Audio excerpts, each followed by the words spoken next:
And I forgot my mic for the first time in a long time. Dang it.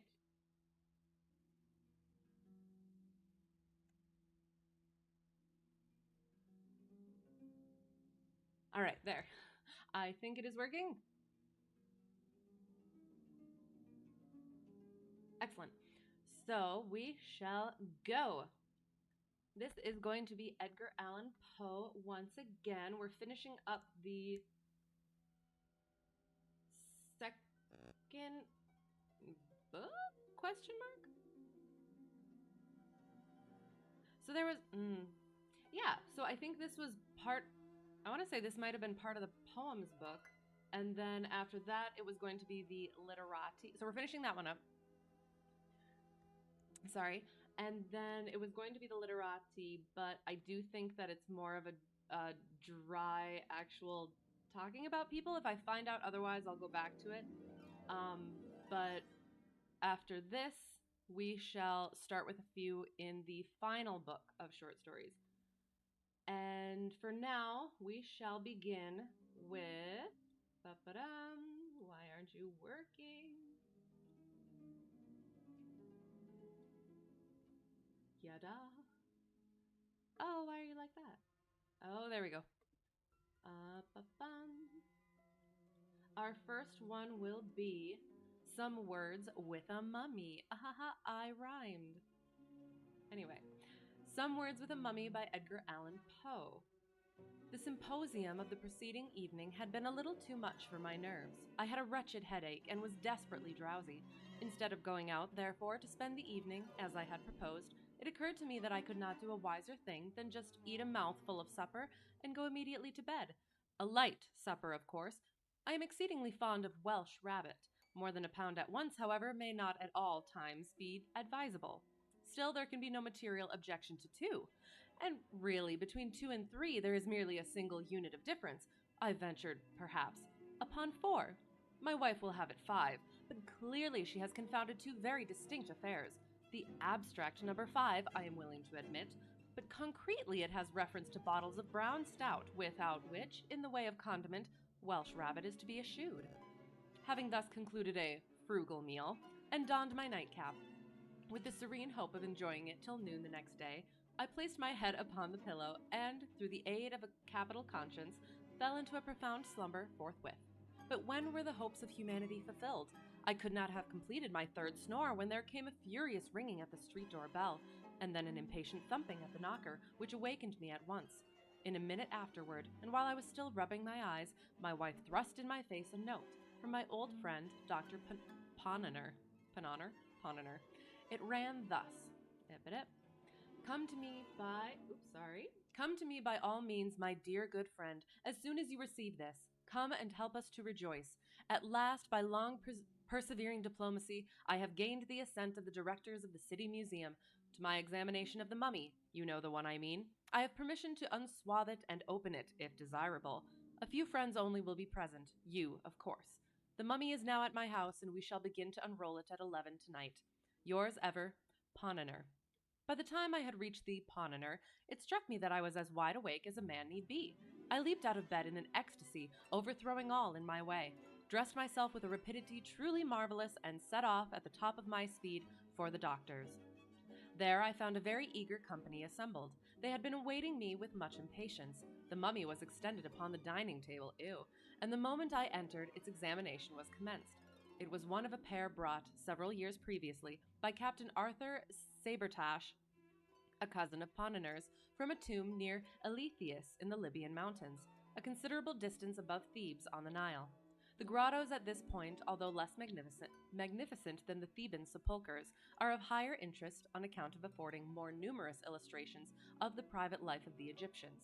The chamber from which our specimen was taken was said to be very rich in such illustrations, the walls being completely covered with fresco paintings and bas-reliefs, while statues, vases, and mosaic work of rich patterns indicated the vast wealth of the deceased.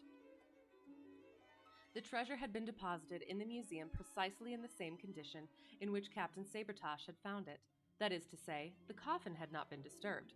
For 8 years it had thus stood, subject only externally to public inspection. We had now, therefore, the complete mummy at our disposal, And to those who are aware how very rarely the unransacked antique reaches our shores, it will be evident at once that we had great reason to congratulate ourselves upon our good fortune. Approaching the table, I saw on it a large box, or case, nearly 7 feet long and perhaps 3 feet wide, by 2 feet and a half deep.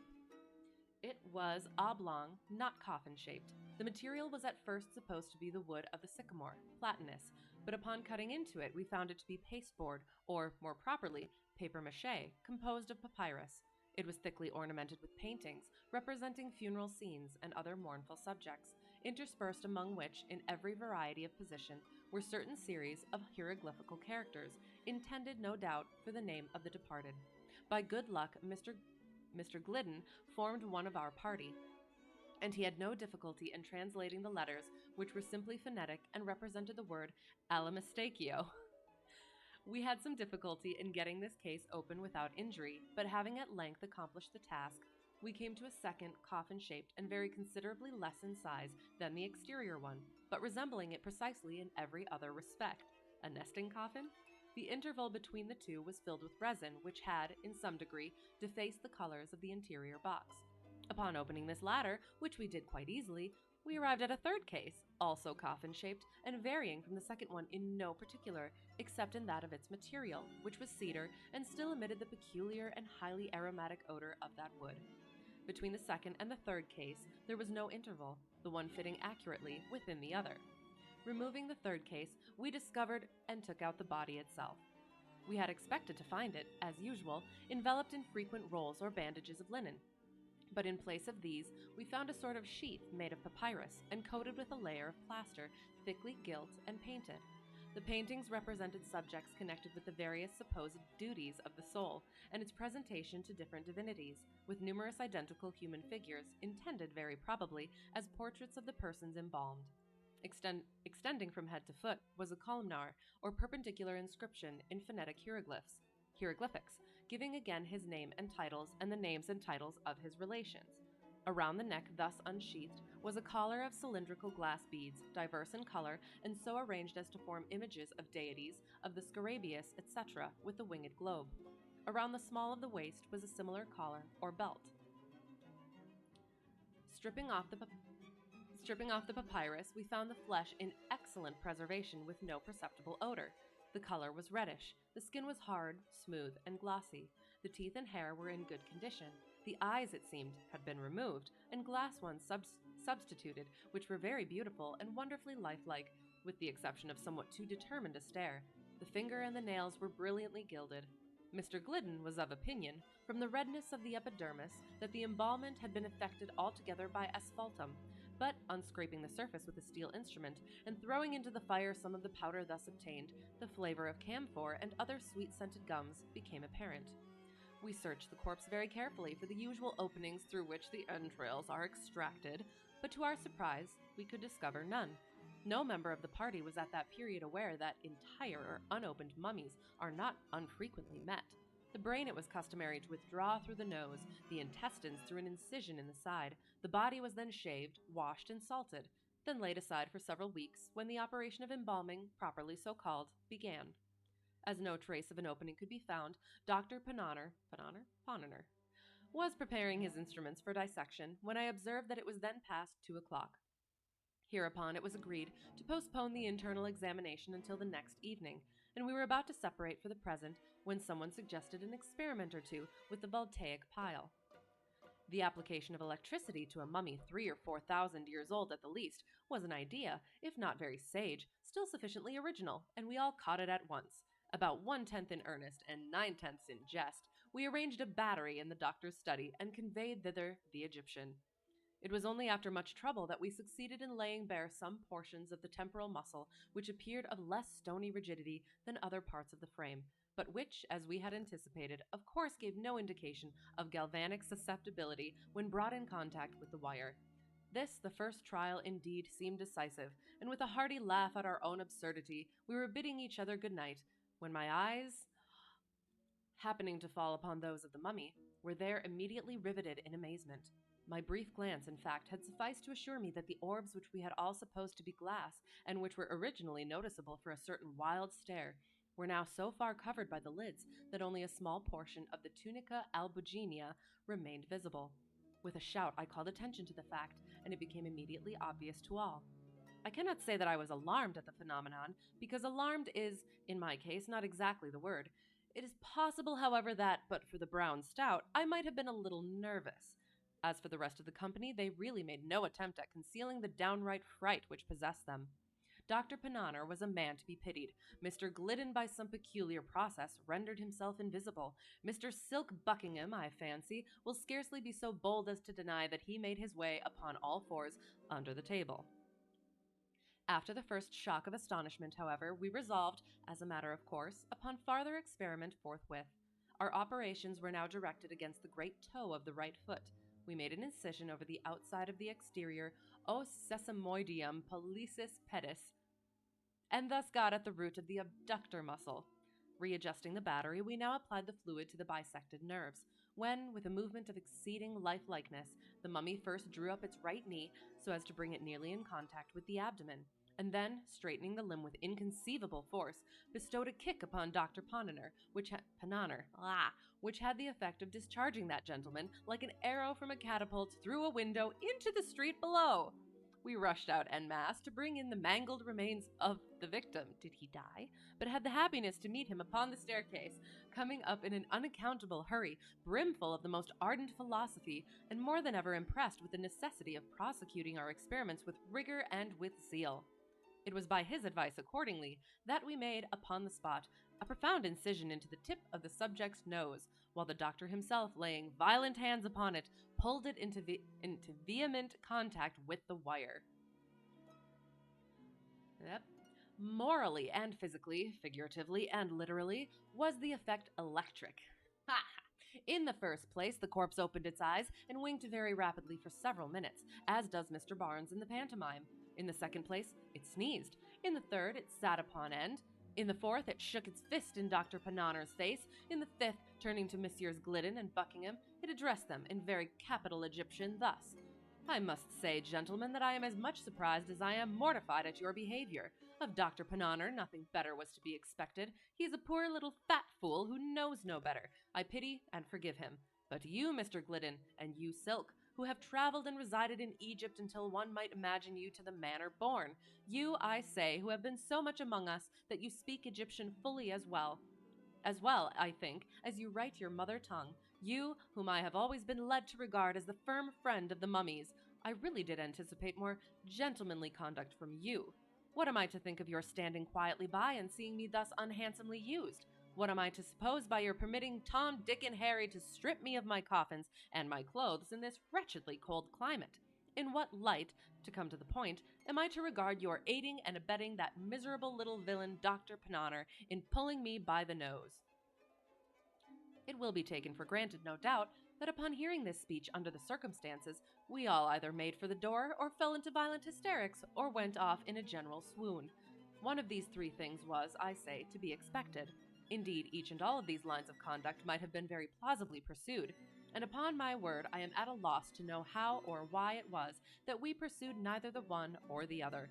But perhaps the true reason is to be sought in the spirit of the age, which proceeds by the rule of contraries altogether, and is now usually admitted as the solution of everything in the way of paradox and impossibility. Or perhaps, after all, it was only the mummy's exceedingly natural and matter-of-course air that divested his words of the terrible. However this may be, the facts are clear, and no member of our party betrayed any very particular trepidation, or seemed to consider that anything had gone very especially wrong. For my part, I was convinced it was all right, and merely stepped aside, out of the range of the Egyptian's fist. Dr. Panahner thrust his hands into his breeches pockets, looked hard at the mummy, and grew excessively red in the face. Mr. Glidden stroked his whiskers and drew up the collar of his shirt. Mr. Buckingham hung down his head and put his right thumb into the left corner of his mouth. The Egyptian regarded him with a severe countenance for some minutes, and at length, with a sneer, said, "Why don't you speak, Mr. Buckingham? Did you hear what I asked you or not? Do take your thumb out of your mouth." Mr. Buckingham hereupon gave a slight start, took his right thumb out of the left corner of his mouth, and, by way of indemnification, inserted his left thumb in the right corner of the aperture above mentioned. Not being able to get an answer from Mr. B, the figure turned peevishly to Mr. Glidden and, in a peremptory tone, demanded in general terms what we all meant. Mr. Glidden replied at great length in phonetics, and but for the deficiency of American printing offices in hieroglyphical type, it would afford me much pleasure to record here, in the original, the whole of his very excellent speech. I may as well take this occasion to remark that all the subsequent conversation in which the mummy took a part was carried on in primitive Egyptian, through the medium, so far as concerned myself and other untraveled members of the company, through the medium, I say, of Messrs. Glidden and Buckingham as interpreters. These gentlemen spoke the mother tongue of the mummy with inimitable fluency and grace, but I could not help observing that, owing no doubt to the introduction of images entirely modern, and of course entirely novel to the stranger, the two travelers were reduced, occasionally, to the employment of sensible forms for the purpose of conveying a particular meaning. Mr. Glidden, at one period, for example, could not make the Egyptian comprehend the term politics, until he sketched upon the wall, with a bit of charcoal, a little carbuncle-nosed gentleman, out at elbows, standing upon a stump with his left leg drawn back, his right arm thrown forward, with his fist shut, the eyes rolled up toward heaven, and the mouth open at an angle of 90 degrees. Just in the same way, Mr. Buckingham failed to convey the absolutely modern idea wig, until, at Dr. Pananner's suggestion, he grew very pale in the face and consented to take off his own. It will be readily understood that Mr. Glidden's discourse turned chiefly upon the vast benefits accruing to science from the unrolling and disemboweling of mummies, apologizing upon this score for any disturbance that might have been occasioned him, in particular the individual mummy called Allan, and concluding with a mere hint, for it could scarcely be considered more, that, as these little matters were now explained, it might be as well to proceed with the investigation intended. Here Dr. Pananner made ready his instruments.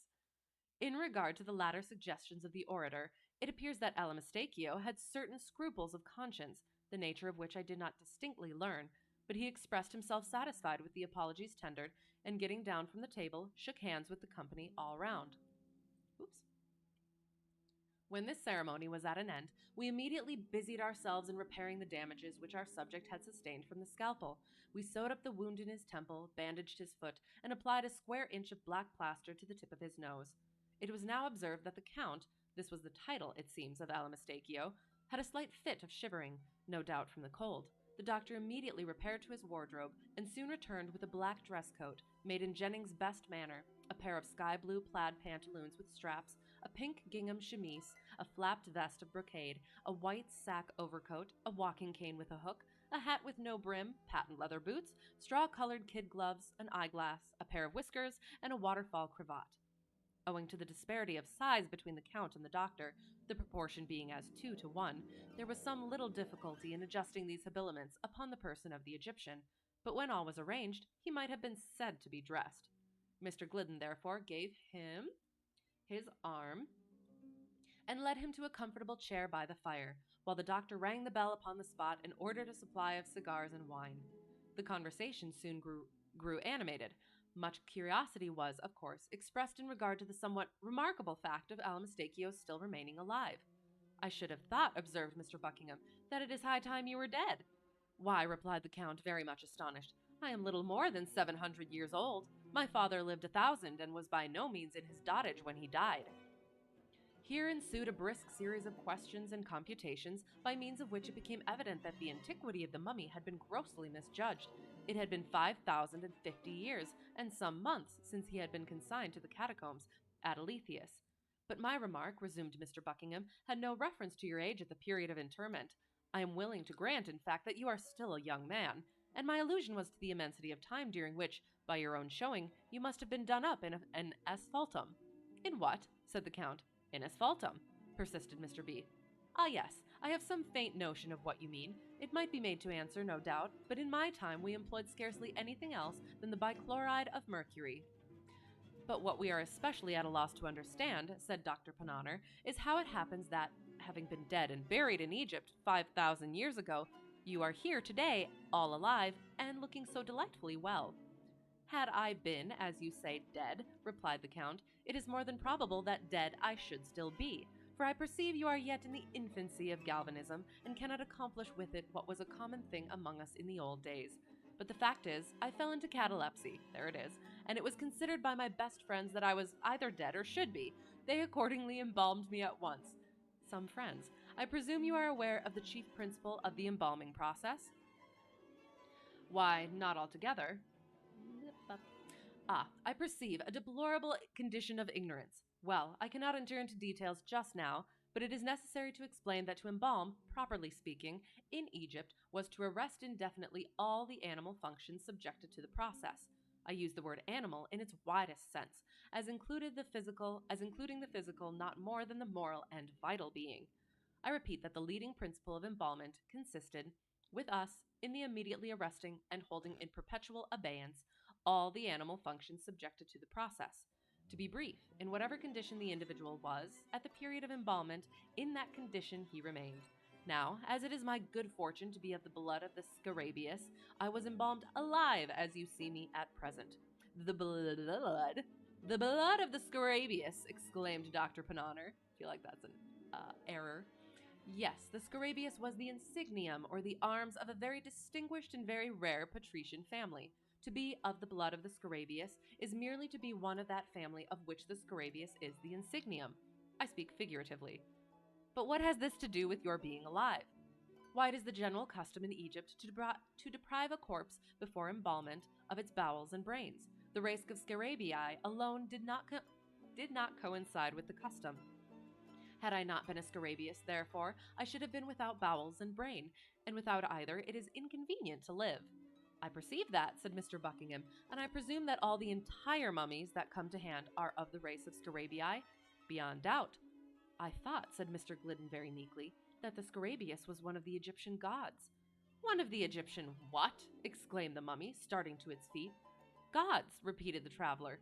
Mr. Glidden, I really am astonished to hear you talk in this style, said the Count, resuming his chair. No nation upon the face of the earth has ever acknowledged more than one god. The Scarabaeus, the ibis, etc., were with us as similar creatures, have been with others.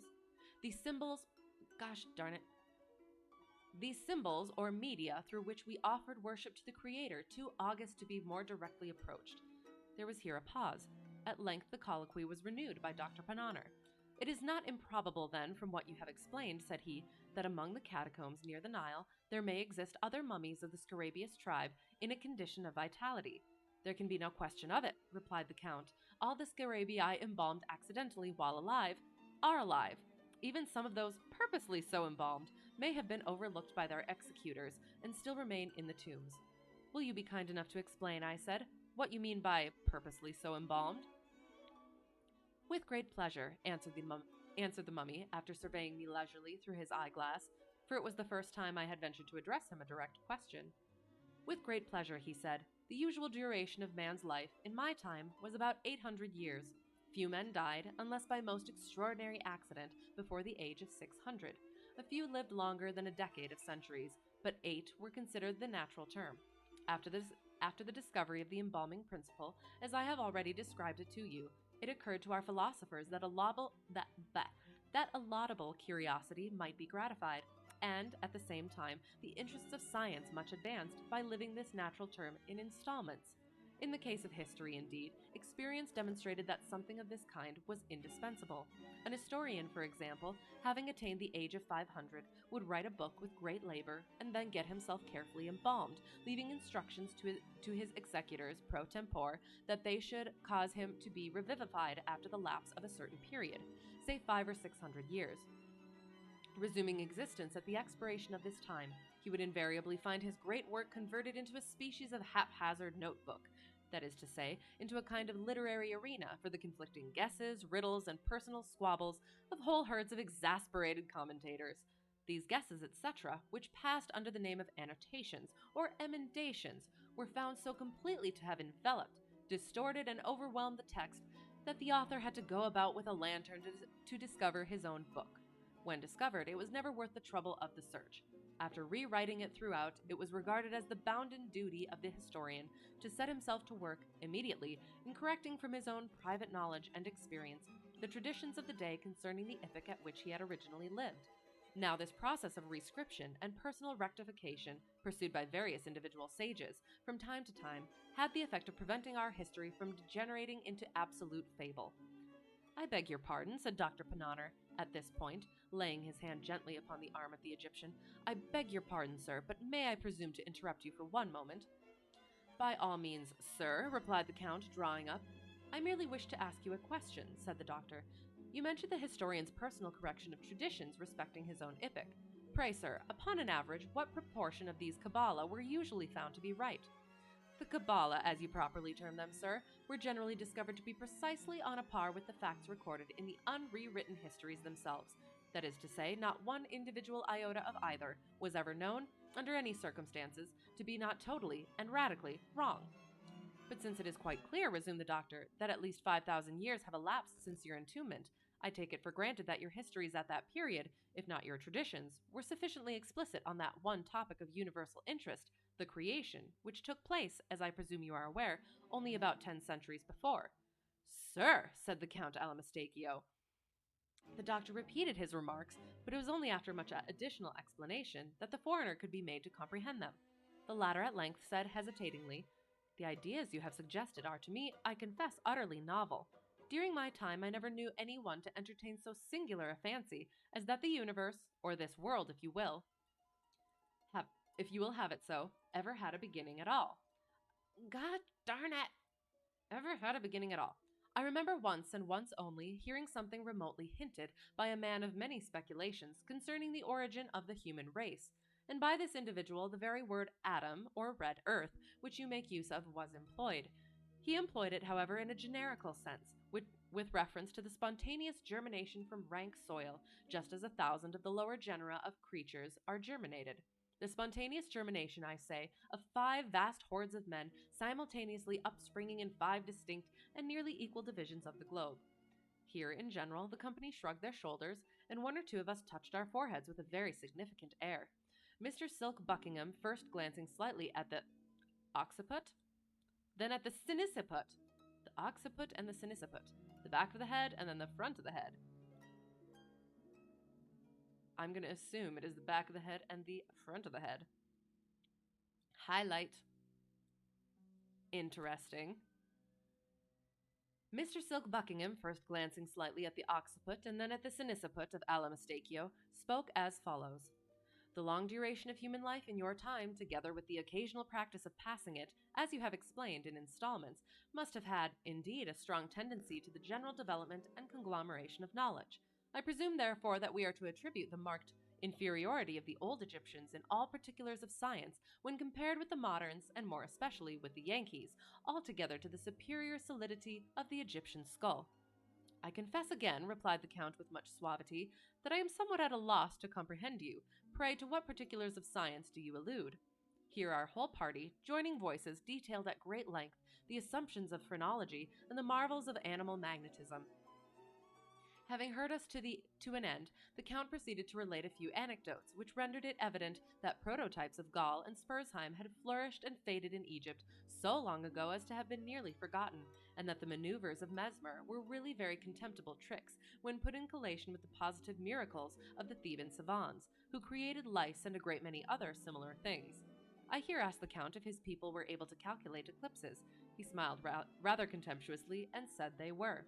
This put me a little out, but I began to make other inquiries in regard to his astronomical knowledge, when a member of the company, who had never as yet opened his mouth, whispered in my ear that for information on him. When a member of the company, who had never as yet opened his mouth, whispered in my ear that for information on this head I had better consult Ptolemy, whoever Ptolemy is, as well as one Plutarch de Facie Lunae. I then questioned the mummy about burning glasses and lenses, and in general about the manufacture of glass. But I had not made an end of my queries before the silent member again touched me quietly on the elbow and begged me for God's sake to take a peep at Diodorus Siculus. As for the Count, he merely asked me, in the way of reply, if we moderns possessed any such microscopes as would enable us to cut cameos in the style of the Egyptians. While I was thinking how I should answer this question, little Dr. Pananer committed himself in a very extraordinary way. Look at our architecture, he exclaimed, greatly to the indignation of both the travelers, who pinched him black and blue to no purpose. Look, he cried with enthusiasm, at the Bowling Green Fountain in New York, or if this be too vast a contemplation, regard for a moment the Capitol at Washington, D.C. and the good little medical man went on to detail very minutely the proportions of the fabric to which he referred. He explained that the portico alone was adorned with no less than 24 columns, 5 feet in diameter and 10 feet apart. The Count said that he regretted not being able to remember, just at that moment, the precise dimensions of any one of the principal buildings of the city of Aznak, whose foundations were laid in the night of time, but the ruins of which were still standing, at the epoch of his entombment, in a vast plain of sand to the westward of Thebes. He recollected, however, talking of porticos, that one affixed to an inferior palace in a kind of suburb called Karnak consisted of 144 columns, 37 feet each in circumference and 25 feet apart. The approach of this portico from the Nile was through an avenue 2 miles long composed of sphinxes, statues, and obelisks, 20, 60, and 100 feet in height. The palace itself, as well as he could remember, was, in one direction, 2 miles long, and might have been altogether about 7 in circuit. Its walls were richly painted all over, within and without, with hieroglyphics. He would not pretend to assert that even 50 or 60 of the doctor's capitals might have been built within these walls, but he was by no means sure that 200 or 300 of them might not have been squeezed in with some trouble. That palace at Karnak was an insignificant little building after all. He, the Count, however, could not conscientiously refuse to admit the ingenuity, magnificence, and superiority of the fountain at the Bowling Green, as described by the doctor. Nothing like it, he was forced to allow, had ever been seen in Egypt or elsewhere. I here asked the Count what he had to say to our railroads. Nothing, he replied, in particular. They were rather slight, rather ill-conceived, and clumsily put together. They could not be compared, of course, with the vast, level, direct, iron-grooved causeways upon which the Egyptians conveyed entire temples and solid obelisks of 150 feet in altitude. I spoke of our gigantic mechanical forces. He agreed that we knew something in that way, but inquired how I should have gone to work in getting up the imposts on the lintels of even the little palace at Karnak. This question I concluded not to hear, and demanded if he had any idea of artesian wells. But he simply raised his eyebrows, while Mr. Glidden winked at me very hard and said, in a low tone, that one had been recently discovered by the engineers employed to bore for water in the great oasis. I then mentioned our steel, but the foreigner elevated his nose and asked me if our steel could have executed the sharp carved work seen on the obelisks, and which was wrought altogether by edge tools of copper. This disconcerted us so greatly that we thought it advisable to vary the attack to metaphysics. We sent for a copy of a book called The Dial, and read out of it a chapter or two about something which is not very clear, but which the Bostonians call the Great Movement, or Progress. The Count merely said that great movements were awfully common things in his day, and as for progress, it was at one time quite a nuisance, but it never progressed. We then spoke of the great beauty and importance of democracy, and were at much trouble in impressing the Count with a due sense of the advantages we enjoyed in living where there was suffrage ad libitum and no king. He listened with marked interest, and in fact seemed not a little amused. When we had done, he said that, a great while ago, there had occurred something of a very similar sort. 13 Egyptian provinces determined all at once to be free, and so set a magnificent example to the rest of mankind. They assembled their wise men and concocted the most ingenious constitution it is possible to conceive. For a while they managed remarkably well, only their habit of bragging was prodigious. The thing ended, however, in the consolidation of the 13 states, with some 15 or 20 others, in the most odious and insupportable despotism that ever was heard of upon the face of the earth. I asked what was the name of the usurping tyrant. As well as the Count could recollect, it was Mob. Not knowing what to say to this, I raised my voice, and deplored the Egyptian ignorance of steam. The Count looked at me with much astonishment, but made no answer. The silent gentleman, however, gave me a violent nudge in the ribs with his elbows, told me I had sufficiently exposed myself for once, and demanded if I was really such a fool as not to know that the modern steam engine is derived from the invention of Hero through Solomon de Caus. We were now in imminent danger of being discomfited, but as good luck would have it, Dr. Pananer, having rallied, returned to our rescue and inquired if the people of Egypt would seriously pretend to rival the moderns in the all-important particular of dress. The Count at this glanced downwards to the straps of his pantaloons, and then taking hold of the end of one of his coat-tails, held it up close to his eyes for some minutes. Letting it fall, at last his mouth extended itself very gradually from ear to ear, but I do not remember that he said anything in the way of reply. Hereupon we recovered our spirits, and the doctor, approaching the mummy with great dignity, desired it to say candidly, upon its honor as a gentleman, if the Egyptians had comprehended at any period the manufacture of either Panar's lozenges or Brandreth's pills. We looked with profound anxiety for an answer, but in vain. It was not forthcoming. The Egyptian blushed and hung down his head.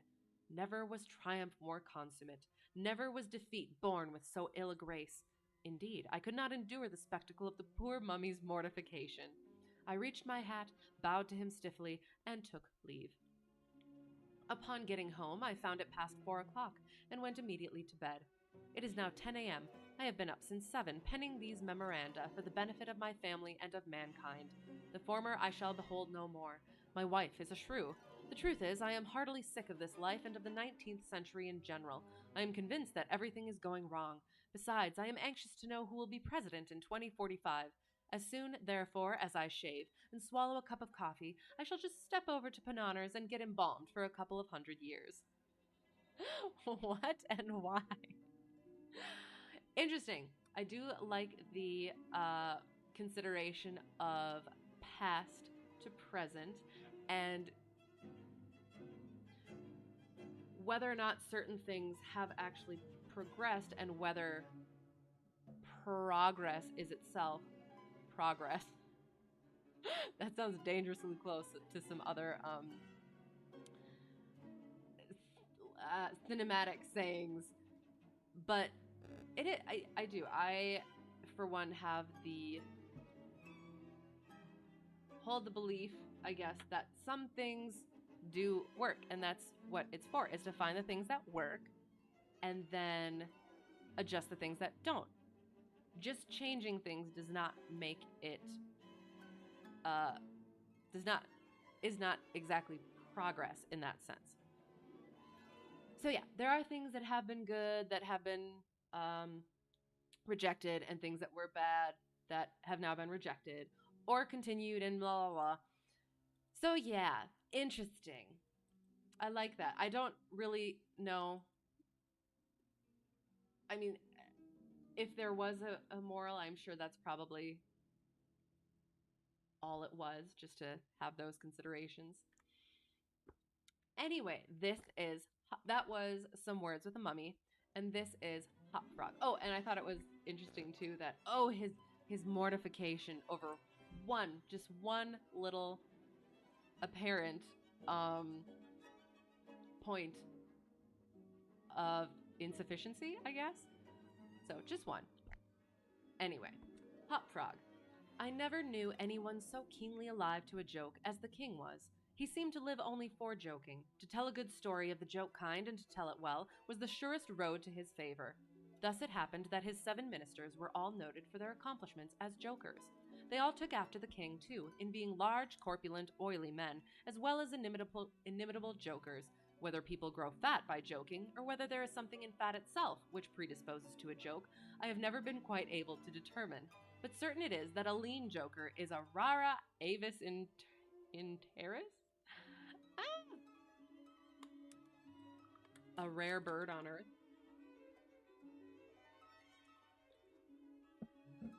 It's funny, I've actually heard something to that effect recently. Well, not recently, within a few years. So I'm actually going to highlight that because I think that's very funny. 1800s having the same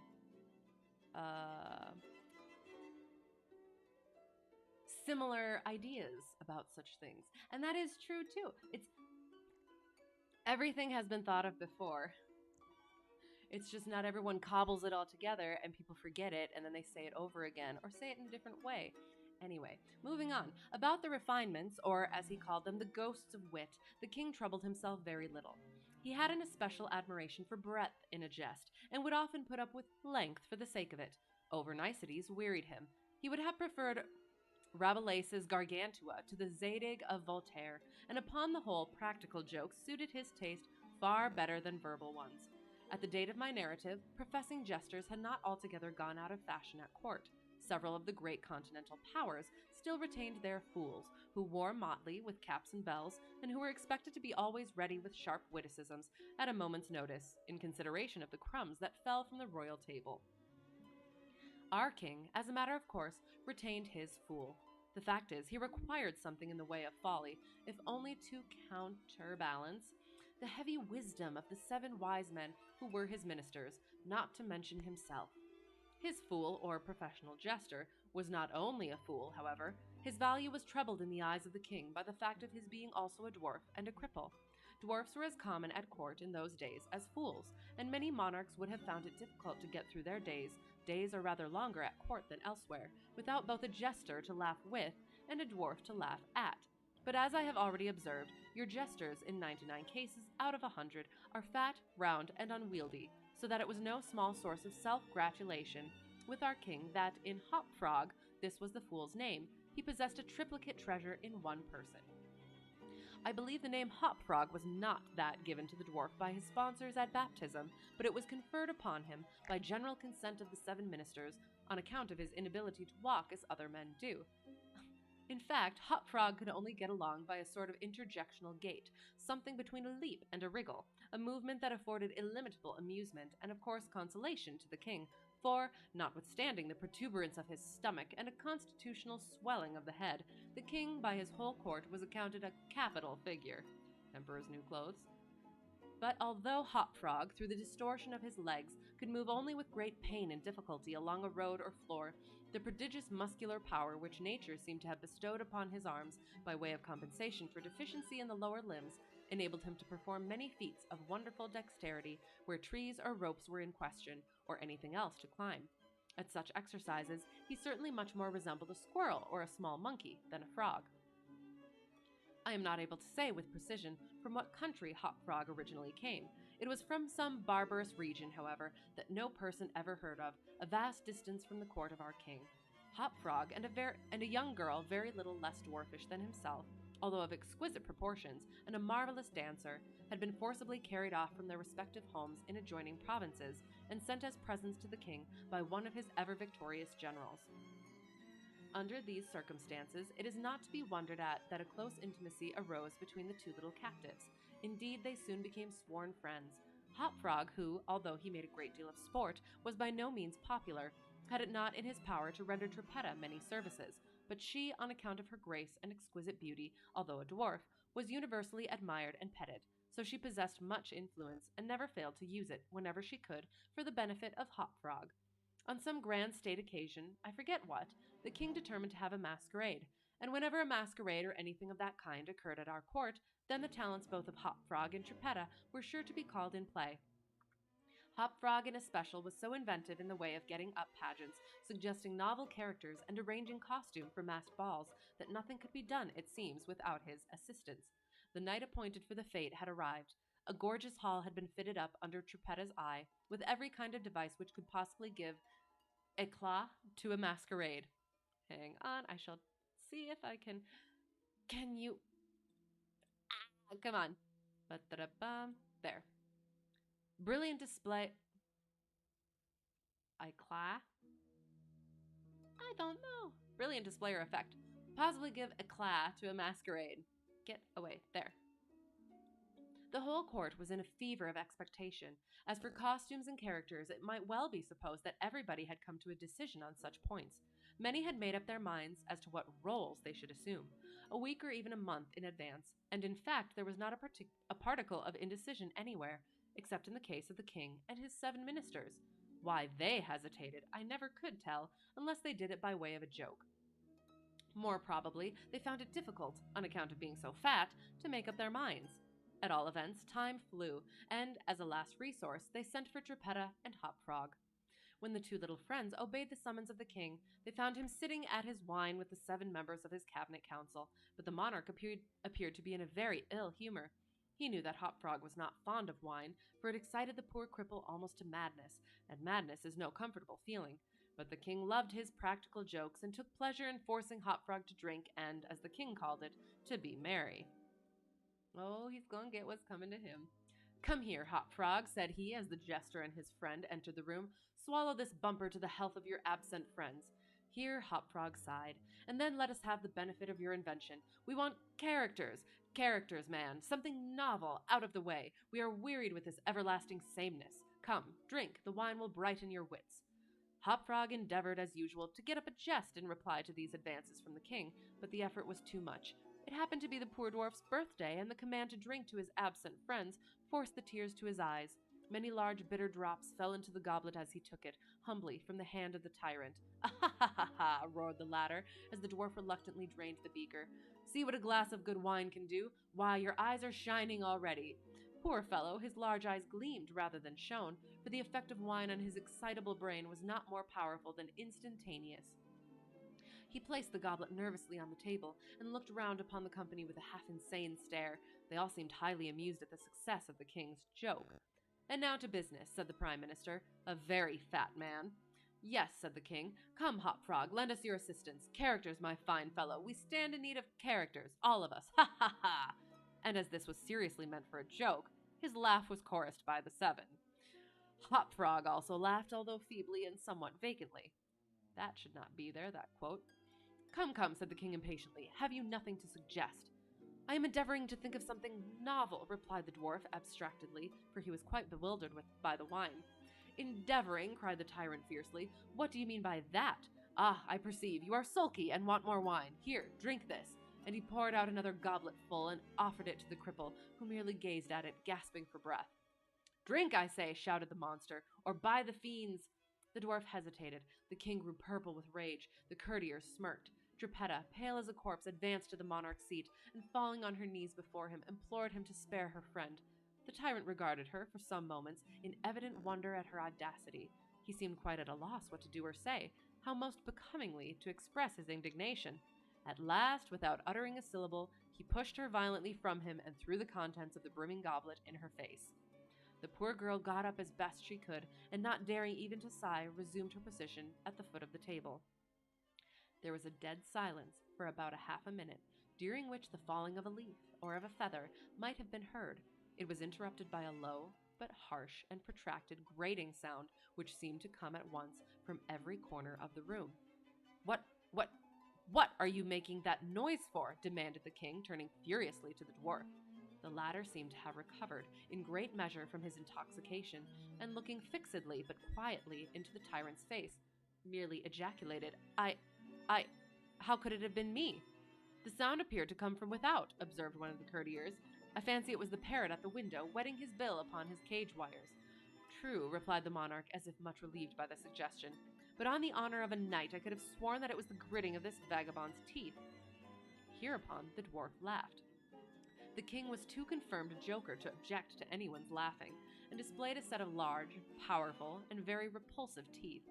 Moreover, he avowed his perfect willingness to swallow as much wine as desired.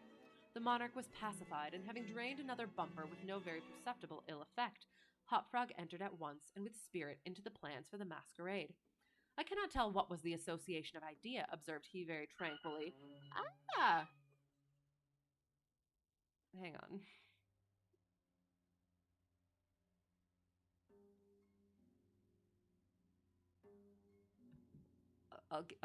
Anyway, I'll get to that. The monarch was pacified, and having drained another bumper with no very perceptible ill effect, Hop Frog entered at once and with spirit into the plans for the masquerade. "I cannot tell what was the association of idea," observed he very tranquilly, and as if he— oh, sorry. Okay, hang on. I have to get back into it. That was not ladylike at all. "I cannot tell what was the association of idea," observed he very tranquilly, and as if he had never tasted wine in his life. "But just after your majesty had struck the girl and thrown the wine in her face, just after your majesty had done this, and while the parrot was making that odd noise outside the window, there came into my mind a capital diversion, one of my own country frolics often enacted among us at our masquerades, but here it will be new altogether. Unfortunately, however, it requires a company of 8 persons, and—" "Here we are!" cried the king, laughing at his acute discovery of the coincidence. "8 to a fraction, I and my 7 ministers. Come, what is the diversion?" "We call it," replied the cripple, "the 8 Changed Orangutans, and it really is excellent sport if well enacted." "We will enact it," remarked the king, drawing himself up and lowering his eyelids. The beauty of the game, continued Hop Frog, lies in the fright it occasions among the women. Capital, roared in chorus the monarch and his ministry. I will equip you as orangutans, proceeded the dwarf. Leave all that to me. The resemblance shall be so striking that the company of masqueraders will take you for real beasts, and of course they will be as much terrified as astonished.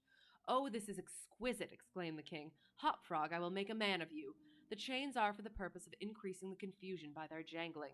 You are supposed to have escaped en masse from your keepers. Your majesty cannot conceive the effect produced at a masquerade by 8 chained orangutans, imagined to be real ones by most of the company, and rushing in with savage cries among the crowd of delicately and gorgeously habited men and women.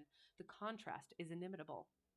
It must be, said the king, and the council arose hurriedly, as it was growing late, to put in execution the scheme of Hop Frog.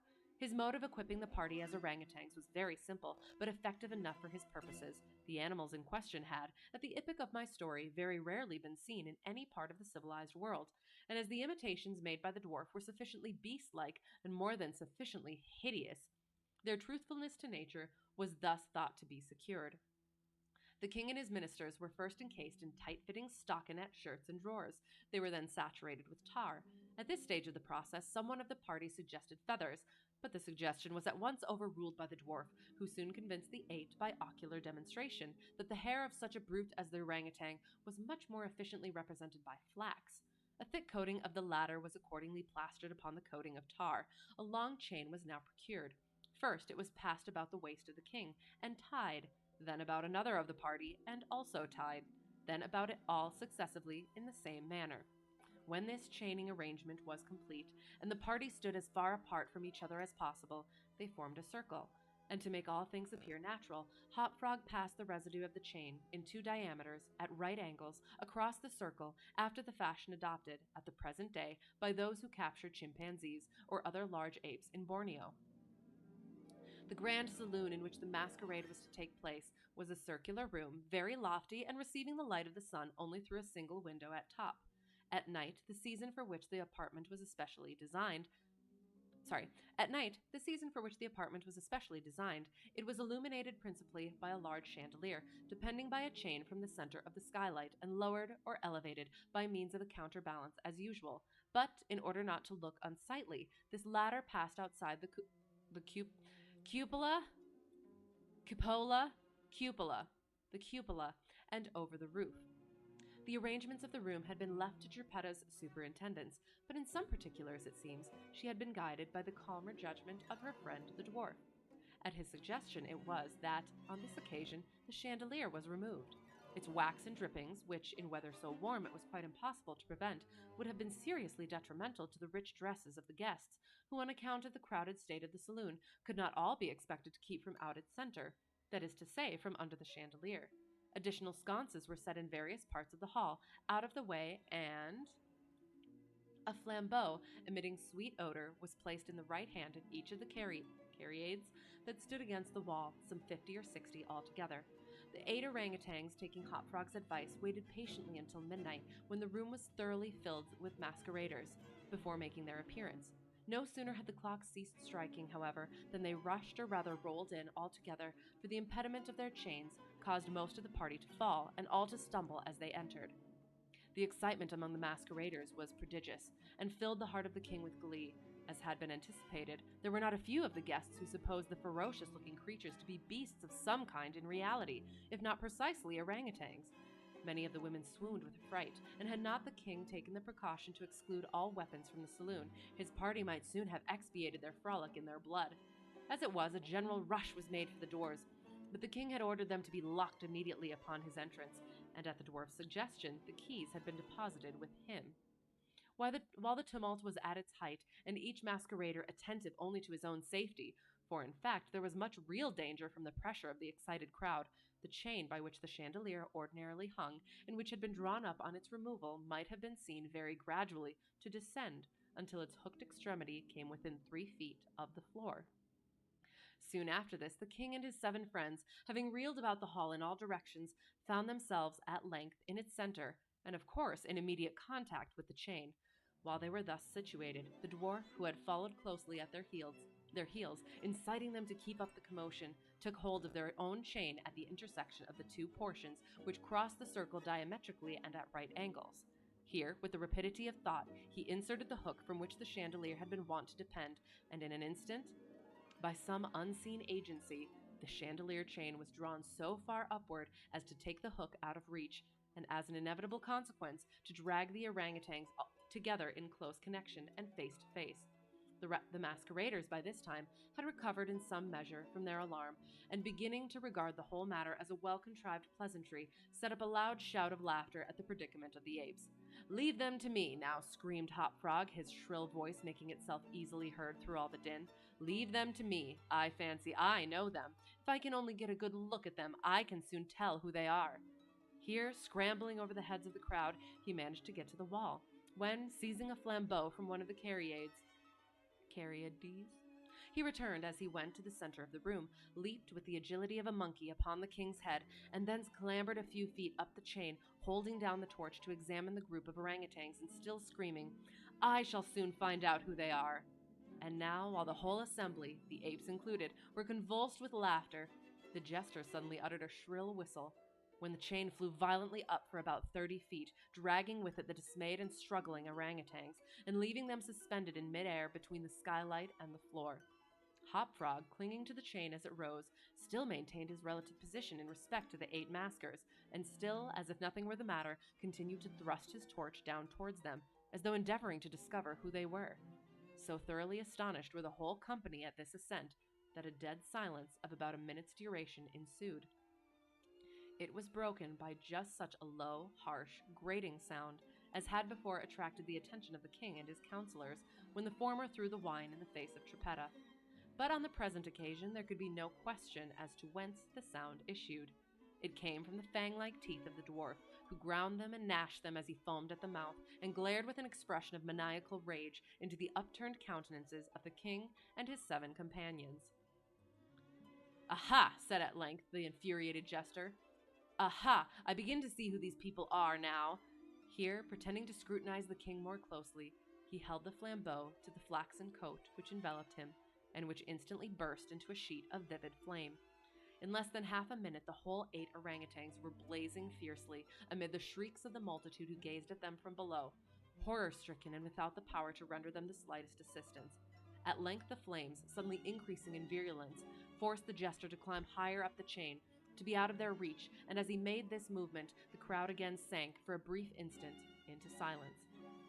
The dwarf seized his opportunity, and once more spoke. "I now see distinctly," he said, "what manner of people these maskers are. They are a great king and his 7 privy councillors, a king who does not scruple to strike a defenseless girl, and his 7 councillors who abet him in the outrage. As for myself, I am simply Hop Frog the jester, and this is my last jest." Owing to the high combustibility of both the flax and the tar to which it adhered, the dwarf had scarcely made an end of his brief speech before the work of vengeance was complete. The 8 corpses swung in their chains, a fetid, blackened, hideous, and indistinguishable mass. The cripple hurled his torch at them, clambered leisurely to the ceiling, and disappeared through the skylight. It is supposed that Trippetta, stationed on the roof of the saloon, had been the accomplice of her friend in his fiery revenge, and that together they effected their escape to their own country, for neither was seen again. I find that delicious. Yeah. Be nice. Don't be words that a lady can't say. So yes, that was good. I enjoyed that very much. The end there. Very good. Anywho, that was Hop Frog. I think this one has a lot of historical stuff in it, references. So I can't, I don't know. I can't shed light on that, and I feel like it'll just kind of interrupt the reading. The Little Frenchman, this one has a lot, like an accent that I'm not going to attempt. And this one, I think, has a lot of French in it, which I think I will also not be able to... It'll just interrupt it as well. So, getting back, now we move on to this one. And I think one more, perhaps? Yeah. Ooh. If if I read really fast. Okay, because the first one is the narrative of A. Gordon Pym. So I need to hopefully. I read the literary life of Thingumbob Esquire, and then those two were another something. Oh wait, is it this one? No, no, no, no, no, no, no, no, no.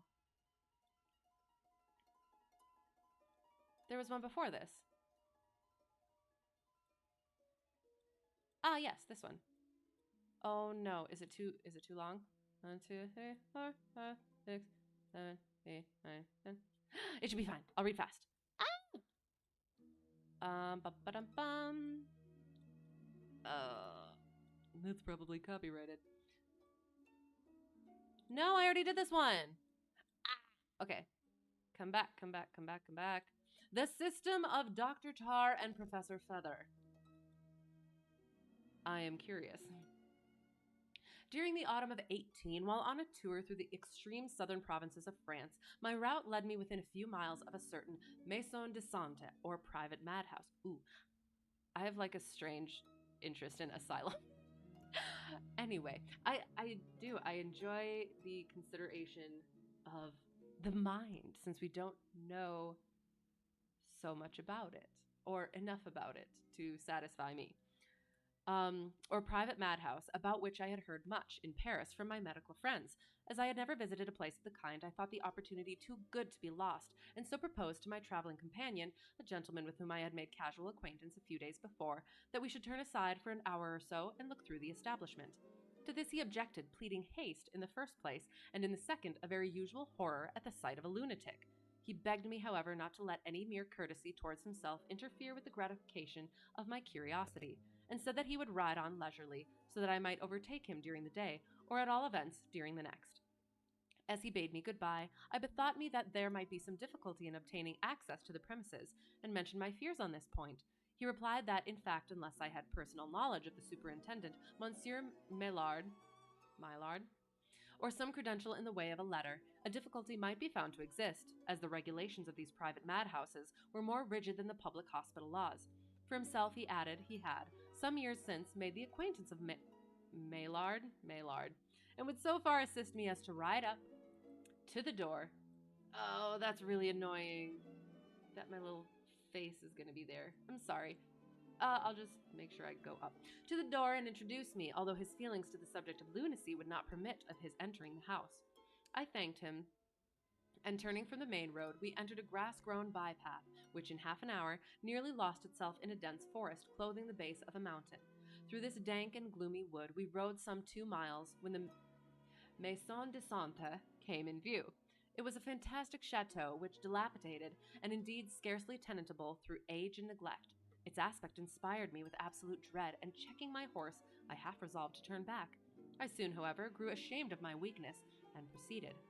As we rode up to the gateway, I perceived it slightly open, and the visage of a man peering through.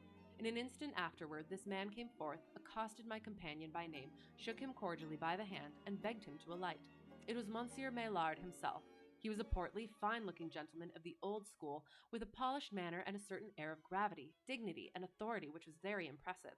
My friend, having presented me, mentioned my desire to inspect the establishment, and received Monsieur Maillard's assurance that he would show me all attention, now took leave, and I saw him no more. When he had gone, the superintendent ushered me into a small and exceedingly neat parlor, containing, among other indications of refined taste, many books, drawings, pots of flowers, and musical instruments. A cheerful fire blazed upon the hearth. At a piano, singing an aria from Bellini, sat a young and very beautiful woman who, at my entrance, paused in her song and received me with graceful courtesy. Her voice was low, and her whole manner subdued. I thought, too, that I perceived the traces of sorrow in her countenance, which was excessively, although to my taste, not unpleasingly pale. She was attired in deep mourning, and excited in my bosom a feeling of mingled respect, interest, and admiration.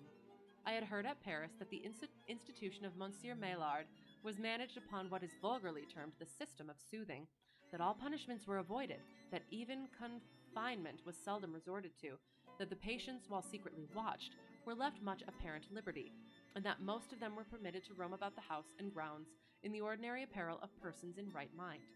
Keeping these impressions in view, I was cautious in what I said before the young lady, for I could not be sure that she was sane, and in fact there was a certain restless brilliancy about her eyes which half led me to imagine she was not. I confined my remarks, therefore, to general topics, and to such as I thought would not be displeasing or exciting even to a lunatic. She replied in a perfectly rational manner to all that I said, and even her original observations were marked with the soundest good sense. But a long acquaintance with the metaphysics of mania had taught me to put no faith in such evidence of sanity, and I continued to practice, throughout the interview, the caution with which I commenced it. Presently, a smart footman in livery brought in a tray with fruit, wine, and other refreshments, of which I partook, the lady soon afterwards leaving the room. As she departed, I turned my eyes in an inquiring manner towards my host. No, he said. Oh, no, a member of my family, my niece, and a most accomplished woman. I beg 1,000 pardons for the suspicion, I replied, but of course you will know how to excuse me. The excellent administration of your affairs here is well understood in Paris, and I thought it just possible, you know. Yes, say no more.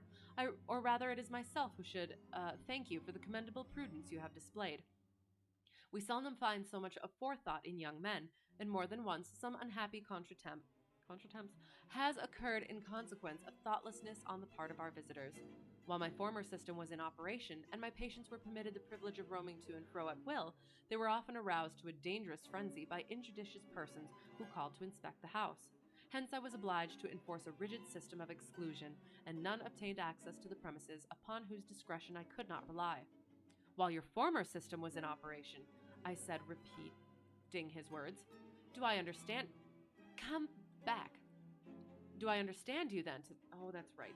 Do I understand you then to say that the soothing system of which I have heard so much is no longer in force? It is now, he replied. Several weeks since we have concluded to renounce it forever. Indeed, you astonish me. We found it, sir, he said with a sigh, absolutely necessary to return to the old usages. The danger of the soothing system was at all times appalling, and its advantages have been much overrated. I believe, sir, that in this house it has been given a fair trial, if ever in any. We did everything that rational humanity could suggest. I am sorry that you could not have paid us a visit at an earlier period, that you might have judged for yourself. But I presume you are conversant with the soothing practice, with its details. Not altogether. What I have heard has been at third or fourth hand. I may state the system, then, in general terms, as one in which the patients were ménagés. It's like, doesn't that mean like together or something? We're ménagés, humored. We contradicted no fancies which enter the brains of the mad. On the contrary, we not only indulged but encouraged them, and many of our most permanent cures have been thus effected. There is no argument which so touches the feeble reason of the madman as the reductio ad absurdum. We have had men, for example, who fancy themselves chickens. Hi, chicken. We have had men, for example, who fancy themselves chickens, which I already read. The cure was to insist upon the thing as a fact, to accuse the patient of stupidity and not sufficiently perceiving it to be a fact, and thus to refuse him any other diet for a week than that which properly appertains to a chicken. In this manner, a little corn and gravel were made to perform wonders. But was this species of acquiescence all? By no means.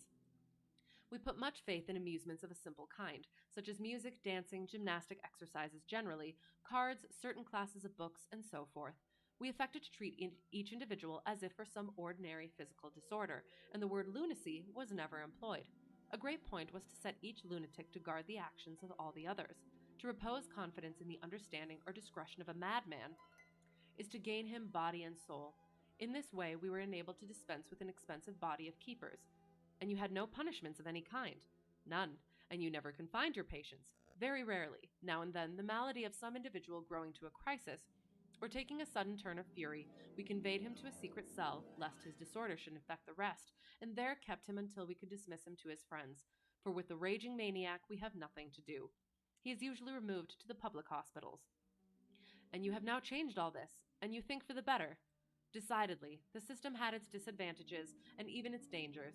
It is now happily exploded throughout all the maisons de santé of France. I am very much surprised, I said, at what you tell me, for I made sure that, at this moment, no other method of treatment for mania existed in any portion of the country. You are young yet, my friend, replied my host, but the time will arrive when you will learn to judge for yourself of what is going on in the world, without trusting to the gossip of others. Believe nothing you hear, and only one half that you see. Now, about our maison de santé. It is clear that some ignoramus has misled you. After dinner, however, when you have sufficiently recovered from the fatigue of your ride, I will be happy to take you over the house and introduce to you a system which, in my opinion, and in that of every one who has witnessed its operation, is incomparably the most effectual as yet devised. Your own, I inquired. One of your own invention. I am proud, he replied, to acknowledge that it is, at least in some measure. In this manner, I conversed with Monsieur Maillard for an hour or two, during which he showed me the gardens and conservatories of the place. I cannot let you see my patients, he said, just at present. To a sensitive mind, there is always more or less of the shocking in such exhibitions, and I do not wish to spoil your appetite for dinner. We will dine. I can give you some veal a la Meneholt, with cauliflowers in velouté sauce. After that, a glass of Clos de Vougeot. Then your nerves will be sufficiently steadied. At 6, dinner was announced, and my host conducted me into a large salle à manger, a eating room, and a room of eating, a room to eat, where a very numerous company were assembled, 25 or 30 in all. They were apparently people of rank, certainly of high breeding, although their habiliments, I thought, were extravagantly rich, partaking somewhat too much of the ostentatious finery of the vieille cour. I noticed that at least 2/3 of these guests were ladies, and some of the latter were by no means accoutred in what a Parisian would consider good taste at the present day.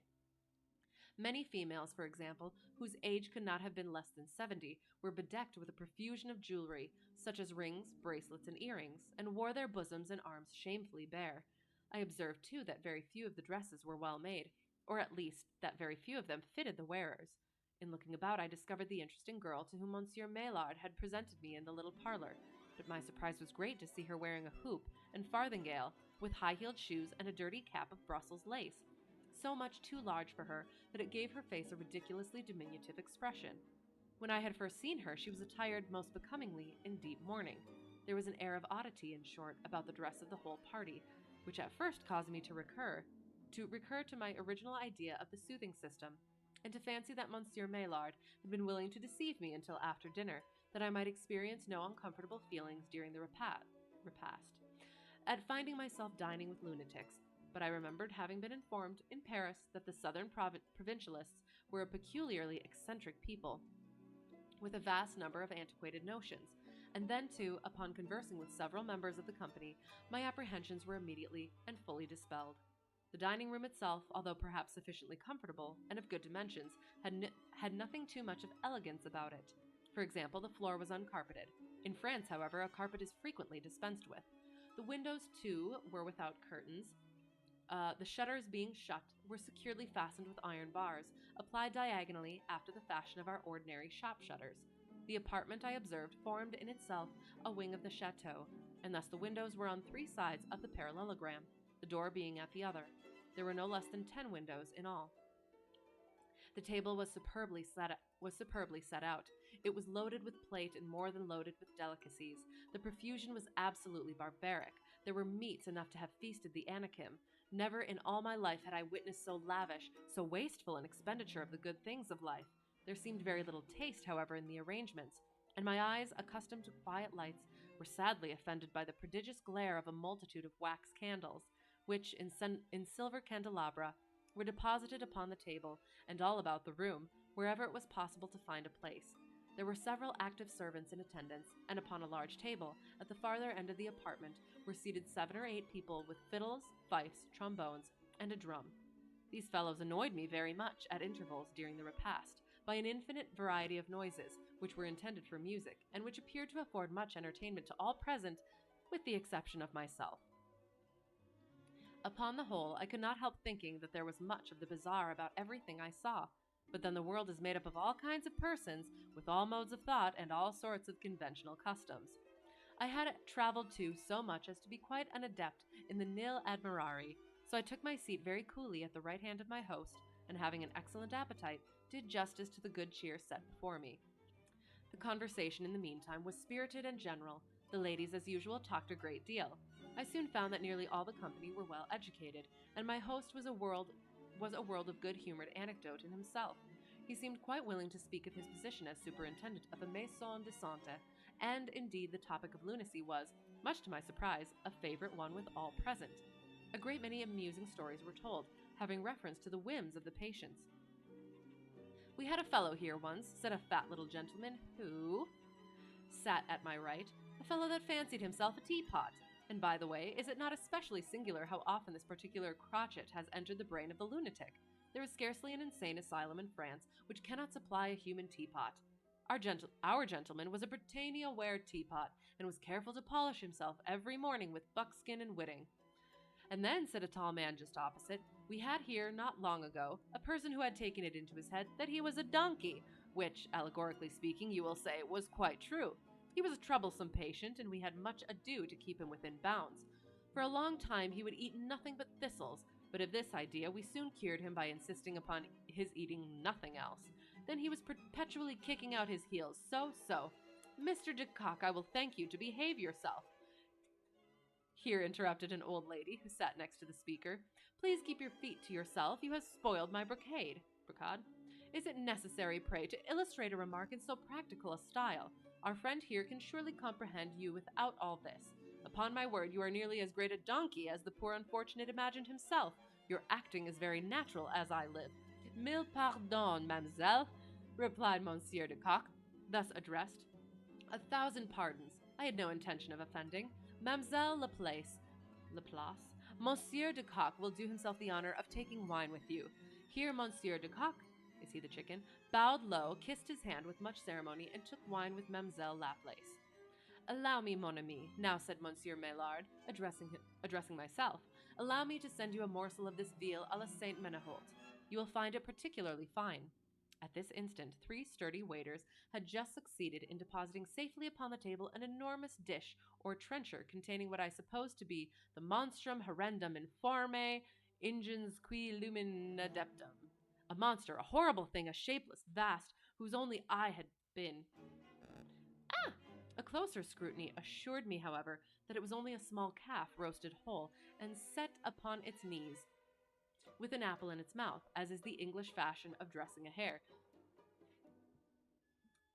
I have several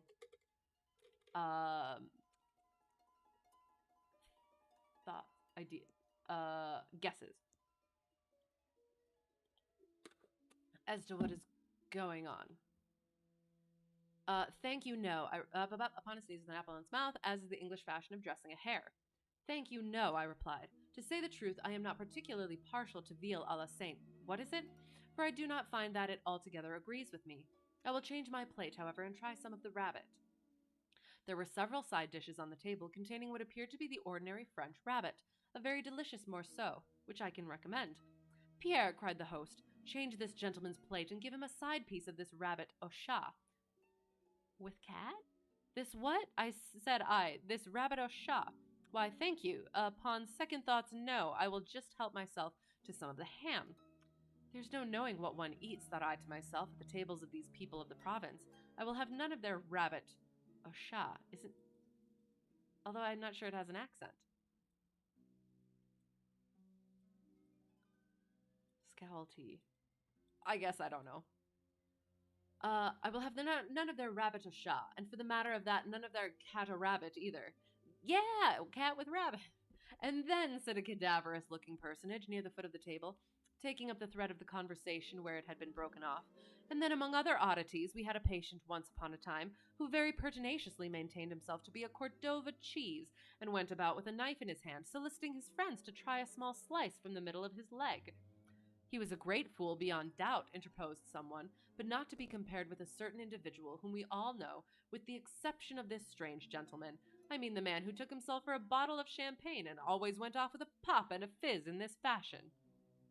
Here the speaker, very rudely, as I thought, put his right thumb in his left cheek, withdrew it with a sound resembling the popping of a cork, and then by a dexterous movement of the tongue upon the teeth, created a sharp hissing and fizzing which lasted for several minutes, in imitation of the frothing of champagne.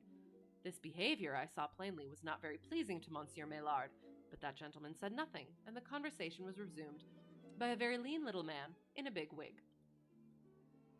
And then there was an ignoramus, said he, who mistook himself for a frog, which, by the way, he resembled in no little degree. I wish you could have seen him, sir. Here the speaker addressed myself. It would have done your heart good to see the natural airs that he put on. Sir, if that man was not a frog, I can only observe that it is a pity he was not. His croak thus was the finest note in the world. I am so sorry. B flat. And when he put his elbows upon the table thus, after taking a glass or two of wine, and distended his mouth thus, and rolled up his eyes thus, and winked them with excessive rapidity thus, why then, sir, I take it upon myself to say positively that you would have been lost in admiration of the genius of the man. I have no doubt of it, I said. And then, said somebody else, then there was Petit Gaillard, who thought himself a pinch of snuff, and was truly distressed because he could not take himself between his own finger and thumb. And then there was Jules Dessoulières, who was a very singular genius, indeed, and went mad with the idea that he was a pumpkin. He persecuted the cook to make him up into pies, a thing which the cook indignantly refused to do. For my part, I am by no means sure that a pumpkin pie à la Dessoulières would not have been very capital eating indeed. You astonish me, said I, and I looked inquisitively at Monsieur Maillard. Why do you always make me... Ha ha ha! Read these things, said the gentleman. He he he! Ha ha ha! Ho ho ho ho ho! Very good indeed. You must not be astonished, mon ami. Our friend here is a wit, a drawl. You must not understand him to the letter. And then, said some other one of the party, then there was Buffon Legrand, another extraordinary personage in his way. He grew deranged through love, and fancied himself possessed of two heads. One of these he maintained to be the head of Cicero, the other he imagined a composite one, being Demosthenes from the top of the forehead to the mouth, and Lord Brougham from the mouth to the chin. It is not impossible that he was wrong, but he would have convinced you of his being in the right, for he was a man of great eloquence. He had an absolute passion for oratory, and could not refrain from display. For example, he used to leap upon the dinner table thus, and here a friend at the side of the speaker put a hand upon his shoulder and whispered a few words in his ear, upon which he ceased talking with great suddenness, and sank back within his chair. And then, said the friend who had whispered, there was Boulard, the teetotum. I call him the teetotum because, in fact, he was seized with a drawl, but not altogether a rational crotchet, that he had been converted into a teetotum. You would have roared with laughter to see him spin. He would turn round upon one heel by the hour in this manner. So, here the friend whom he had just interrupted, by a whisper, performed an exactly similar office for himself. Here the friend whom he had just interrupted by a whisper performed an exactly similar office for himself. Yes, but then, cried an old lady at the top of her voice, your Monsieur Boulard was a madman, and a very silly madman at best. For who, allow me to ask you, ever heard of a human teetotum? The thing is absurd. Madame Joyeuse was a more sensible person, as you know. She had a crotchet, but it was instinct with common sense, and gave pleasure to all who had the honor of her acquaintance. She found, upon mature deliberation, that, by some accident, she had been turned into a chicken-cock, but as such she behaved with propriety. She flapped her wings with prodigious effect, so, and as for her crow, it was delicious. Cock-a-doodle-doo, cock-a-doodle-doo, cock-a-doodle-dee-doo-dee-doo-doo-doo-doo. Madame Joyeuse, I will thank you to behave yourself. Here interrupted our host, very angrily. You can either conduct yourself as a lady should do, or you can quit the table forthwith. Take your choice. The lady, whom I was much astonished to hear addressed as Madame Joyeuse, after the description of Madame Joyeuse she had just given, blushed up to the eyebrows and seemed exceedingly abashed at the reproof. She hung down her head and said not a syllable in reply, but another and younger lady resumed the theme. It was my beautiful girl of the little parlor. Oh, Madame Joyeuse was a fool, she exclaimed, but there was really much sound sense after all, in the opinion of Eugenie Salsafette. She was a very beautiful and painfully modest young lady who thought the ordinary mode of habiliment indecent, and wished to dress herself always by getting outside instead of inside of her clothes. It is a thing very easily done after all. You have only to do so, and then so, and then so, and then... Mon Dieu, Mademoiselle Salsafette! Here cried a dozen voices at once. What are you about? Forbear! That is sufficient. We see very plainly how it is done. Hold! And several persons were already leaping from their seats to withhold Mademoiselle Salsafette from putting herself upon a par with the Medicean Venus, when the point was very effectually and suddenly accomplished by a series of loud screams or yells from some portion of the main body of the chateau. My nerves were very much affected indeed by these yells, but the rest of the company I really pitied. I never saw any set of reasonable people so thoroughly frightened in my life. They all grew as pale as so many corpses, and shrinking within their seats, sat quivering and gibbering with terror, and listening for a repetition of the sound. It came again, louder and seemingly nearer, and then a third time very loud, and then a fourth time with a vigor evidently diminished. At this apparent dying away of the noise, the spirits of the company were immediately regained, and all was life and anecdote as before. I now ventured to inquire the cause of the disturbance. A mere bagatelle, said Monsieur Maillard. A short, light piece of music, a thing regarded as too unimportant or easy to be worth much consideration, said Monsieur Maillard. We are used to these things and care really very little about them.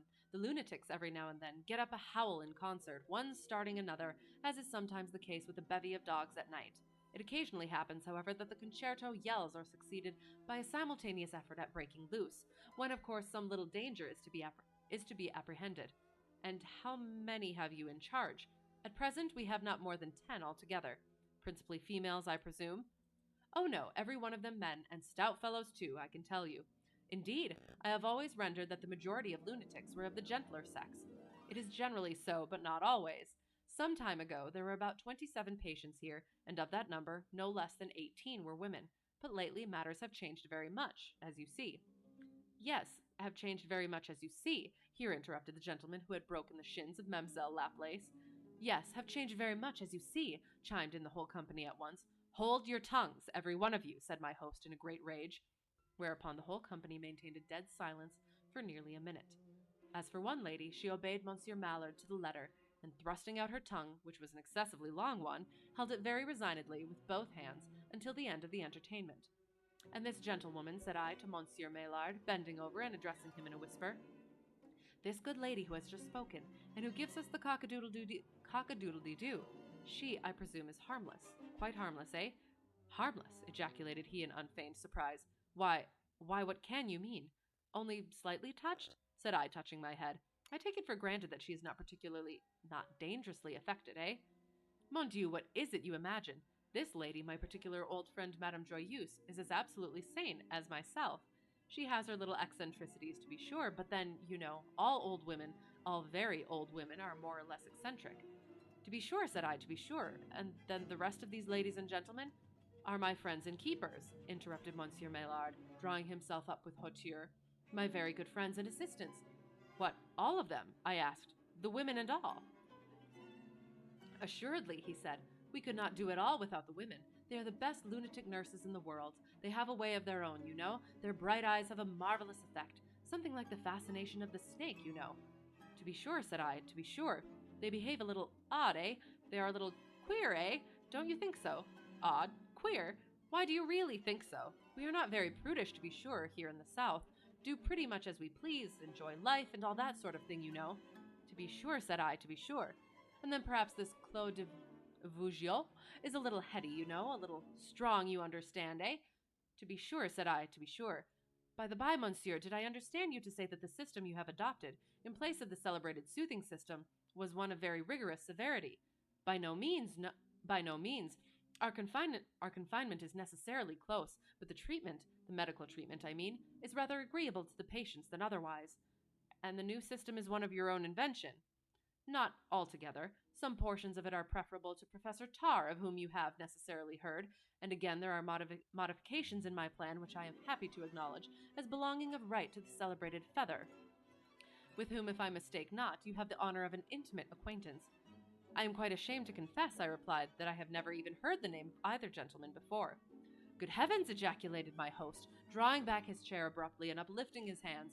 I surely do not hear you aright. You did not intend to say, eh, that you had never heard either of the learned Dr. Tarr or of the celebrated Professor Feather. I am forced to acknowledge my ignorance, I replied, but the truth should be held inviolate above all things. Nevertheless, I feel humbled to the dust not to be acquainted with the works of these, no doubt, extraordinary men. I will seek out their writings forthwith and peruse them with deliberate care. Monsieur Maillard, you have really, I must confess it, you have really made me ashamed of myself, and this was the fact.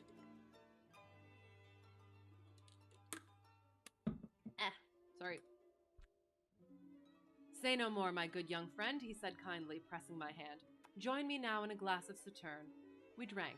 The company followed our example without stint.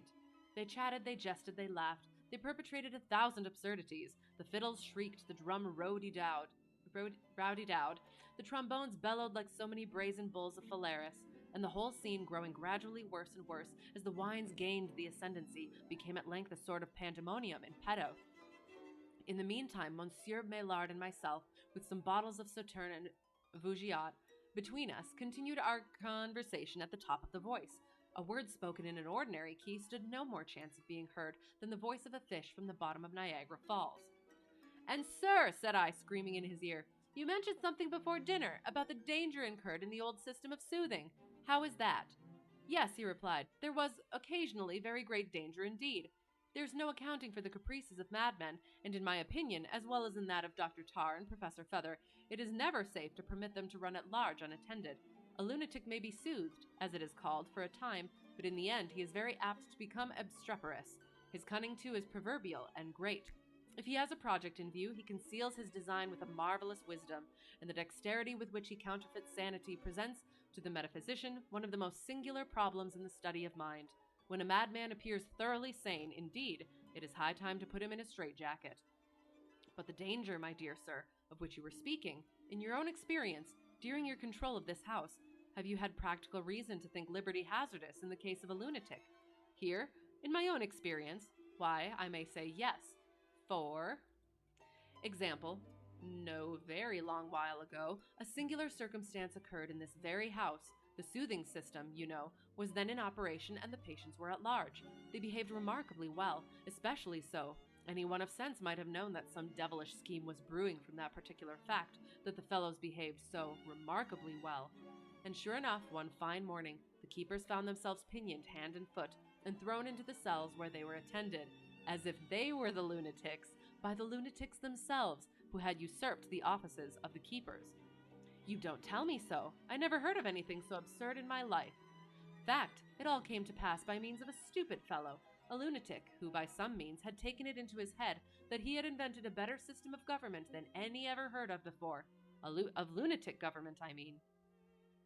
He wished to give his invention a trial, I suppose, and so he persuaded the rest of the patients to join him in a conspiracy for the overthrow of the reigning powers. And he really succeeded. No doubt of it. The keepers and kept were soon made to exchange places. Not that exactly either, for the madman had been free, but the keepers were shut up in cells forthwith, and treated, I am sorry to say, in a very cavalier manner. But I presume a counter-revolution was soon effected. This condition of things could not have long existed. The country people in the neighborhood, visitors coming to see the establishment, would have given the alarm. There you are out. The head rebel was too cunning for that. He admitted no visitors at all, with the exception, one day, of a very stupid-looking young gentleman, of whom he had no reason to be afraid. He let him in to see the place, just by way of variety, to have a little fun with him. As soon as he had gammoned him sufficiently, he let him out and sent him about his business. And how long, then, did the madmen reign? Oh, a very long time indeed. A month, certainly. How much longer I can't precisely say. In the meantime, the lunatics had a jolly season of it, that you may swear. They doffed their own shabby clothes and made free with the family wardrobe and jewels. The cellars of the chateau were well stocked with wine, and these madmen are just the devils that know how to drink it. They lived well, I can tell you. And the treatment? What was the particular species of treatment which the leader of the rebels put into operation? Why, as for that, a madman is not necessarily a fool, as I have already observed, and it is my honest opinion that his treatment was a much better treatment than that which it superseded. It was a very capital system indeed. Simple, neat, no trouble at all. In fact, it was delicious. It was... Here my host's observations were cut short by another series of yells of the same character as those which had previously disconcerted us. This time, however, they seemed to proceed from persons rapidly approaching. "Gracious heavens!" I ejaculated. "The lunatics have most undoubtedly broken loose." "I very much fear it is so," replied Monsieur Maillard, now becoming excessively pale.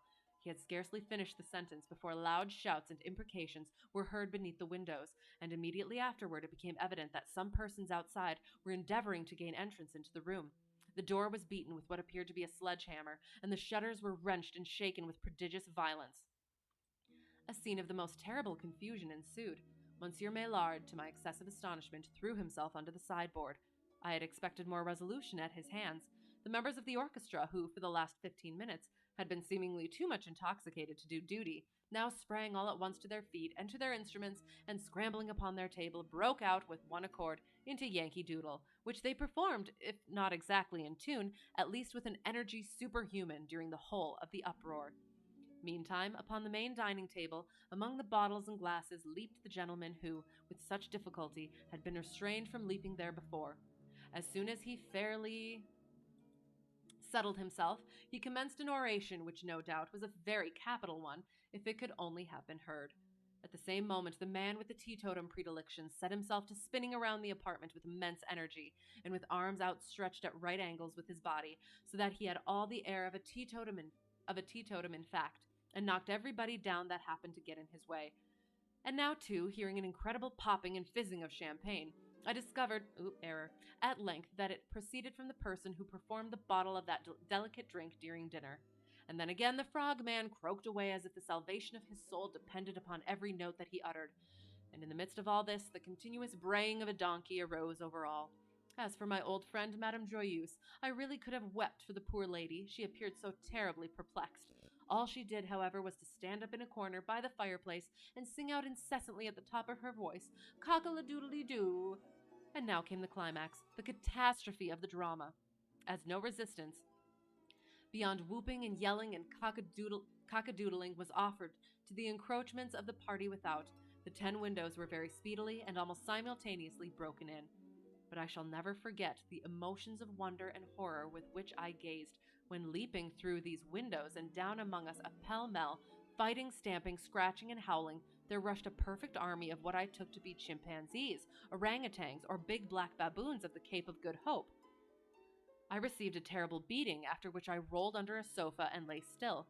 After lying there some 15 minutes, however, during which time I listened with all my ears to what was going on in the room, I came to some satisfactory denouement of this tragedy.